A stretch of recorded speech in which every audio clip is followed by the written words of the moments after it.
So we have to see for ourselves that what makes us guilty for small things is our own ego reacting against us and wants us to reconcile with what mistakes we have committed. Like some people feel guilty because they have said something they should not have said, or maybe because they have done something which they should not have done normally. May not be on a Surge Yoga basis, maybe something else also, very frivolous, like somebody spills, say, coffee, they feel guilty. Or somebody puts the knife on the other side, on the left-hand side, then they feel guilty. I mean, such stupid things like that, which are regarded as norms in the society, and people start thinking that these norms are very, very important, as if they are something like a dharma, and you must maintain those norms. But these norms are man-made. Most of them are man-made. See, some of them are so stupid and so horrifying that I think in England I feel there are some which must be really completely squashed and finished, like shaking hands. It's a very bad thing, I think, is to shake hands with everyone. Because God knows what kinds of hands people are having, what kinds of vibrations they have. Now, when my husband has his reception, sometimes I have to shake hands with 700 people coming in, and then 700 drunkards going out.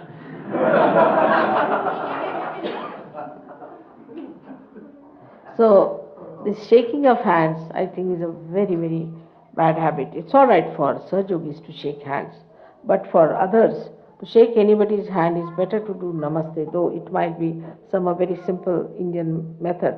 But I think the best way is to say namaste, because shaking hands can cause lots of problems to human beings. And now with all these diseases coming up and all that, I think one has to be very careful about shaking hands.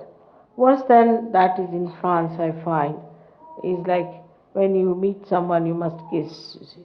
The worst habit, I tell you, horrible. But they do kiss you all the time. If you go there, I had very bad shocks to begin with. You see, anybody would just get you, kiss you here, kiss you there, and start looking at the person.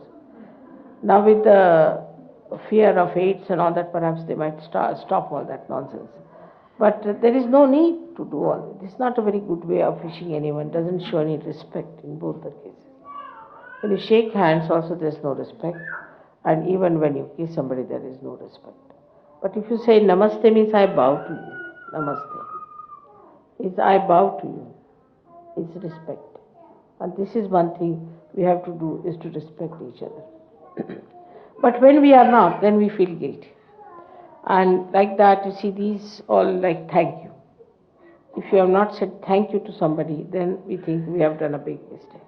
I mean, the amount of thank yous we do, get so much used to it that even if you see a statue, say thank you very much for your darshan. It goes on like that, you see, it's a bit too much. Too much thank you becomes a lip service or sorry. Nowadays, in our times, we used to say, I beg your pardon on the phone, but now people say, sorry, sorry, sorry. I mean, sorry for what? Just can't, that sorry goes into Left Vishuddhi. If you don't hear, it's none of your fault. Maybe the fault of the telephone, maybe the fault of another person. So, without understanding what is there to be sorry, just go on saying sorry, sorry, sorry, feeling sorry for something is absolutely boring. And such a person can become extremely boring. Since morning till evening he is saying, I'm sorry for this, I'm sorry for that, I'm sorry for this, and all the time feeling sorry for everything, you feel sorry for that person. So one has to be in a joyful mood. And doesn't matter if somebody doesn't say sorry, it doesn't matter.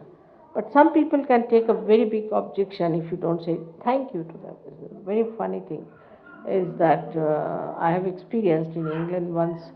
I was going out and John was there, John was driving the car, and my daughter was coming out of the house, so He left the door open and he just, as soon as she sat down, hardly took about 5-6 seconds. He closed the door and went round. But he didn't say thank you to the fellow who was standing behind. You see, they are supposed to be all very rich, cultured, educated people. So this fellow got out of his car and caught hold of his belt. And he wouldn't allow the car to move. When the car was moving, I couldn't understand what was happening. So I asked Johnny, stop the car, stop the car. I said, what's the matter? She didn't say thank you to me.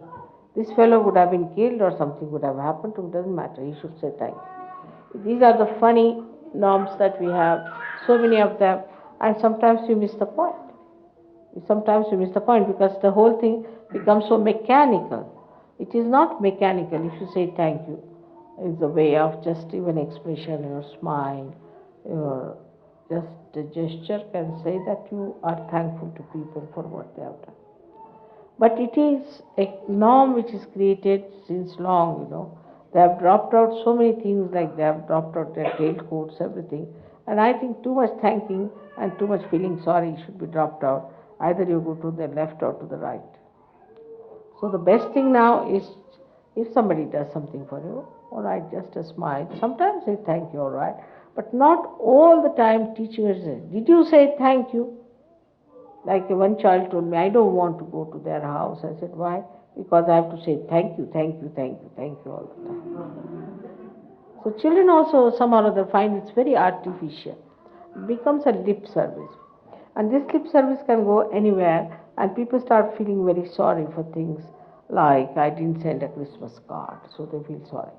Christmas card is not important. We must see why we have to send a Christmas card. Is to wish this person. Do you have that in your heart? Did you feel that from your heart? Once you start feeling from your heart, then you will never catch your left Vishuddhi. It's a very superficial way of avoiding the mistakes you have made. Now supposing I have not done something which I should have done. Sometimes it happens. And I feel it in my heart, just feel it. I should have done it. And if I have not done it, then it gets corrected. Not only that, but for a Sahaja it works.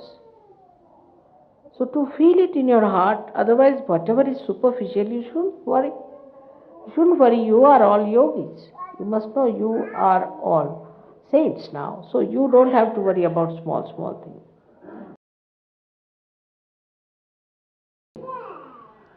But one thing we have to ask ourselves, how do we get rid of our left Vishuddhi? And when you start asking this question, why have I got left Vishuddhi? It is the surplus of your ego, as I have told. So try to watch what you have done. Try to see what you have said. Why did you do it? And then face it. And next time don't do it. So you won't have the guilt. Because guilt is nothing but a stored up mistakes. And like going to a priest and saying, I'm sorry, I did this, I did that. And again doing the same thing. It amounts to the same. Because then you don't correct yourself. I think open the windows will be better. This one. I'll make it quite warm for you.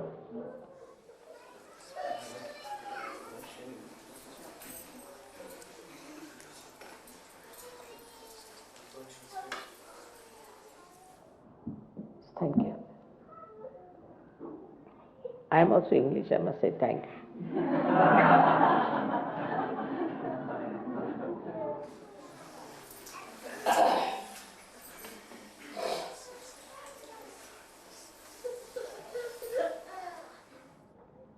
So this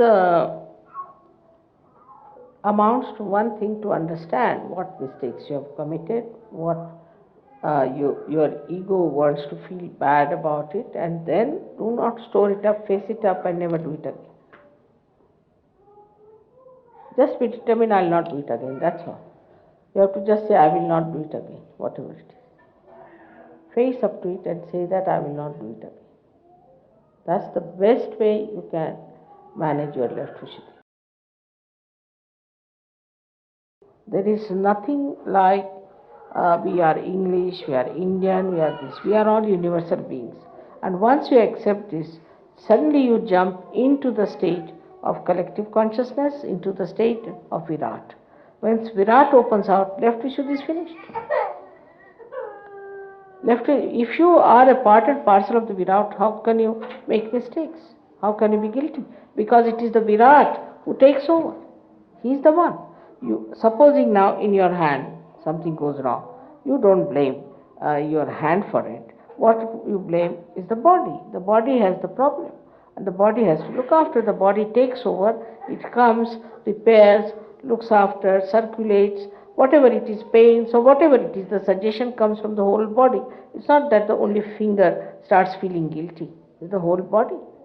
In the same way, once you jump into that state of Virat, into the state where you feel I am a part and parcel of the whole, Vishuddhi should drop out. Left Vishuddhi should completely drop out. It has no place.